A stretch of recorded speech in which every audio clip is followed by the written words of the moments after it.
சபரிமலைக்கு மாலை போட்டு கிளம்புறதுக்கு முன்னாடி வீட்ல ஒரு தேங்காய் உடைச்சிட்டு தான் கிளம்புவாங்க. அதே மாதிரி சபரிமலையில இருந்து திரும்பியதும் ஒரு தேங்காய் உடைச்சிட்டு தான் வீட்டுக்குள்ளேயே போவாங்க. அதற்கு காரணம் என்னன்னு தெரியுமா?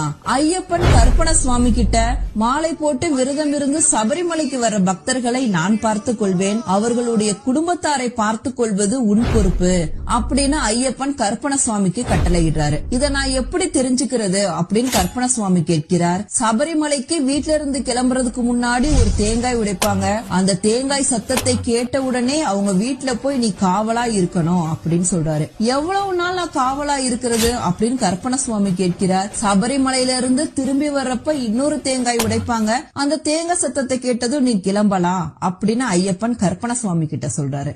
சபரிமலைக்கு நீங்க கிளம்புனதுல இருந்து திரும்பி வர வரைக்கும் உங்கள் வீட்டின் காவலாக கருப்பண சுவாமி இருக்கிறார் என்பதுதான் உண்மை.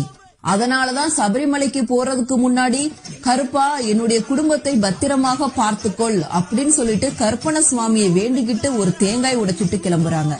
அதே மாதிரி சபரிமலையில இருந்து திரும்பி வந்ததும் என் குடும்பத்தை பத்திரமாக பார்த்து கொண்டதற்கு ரொம்ப நன்றி கருப்பா அப்படின்னு சொல்லிட்டு இன்னொரு தேங்காய் உடைச்சிட்டு வீட்டுக்குள்ள போறாங்க.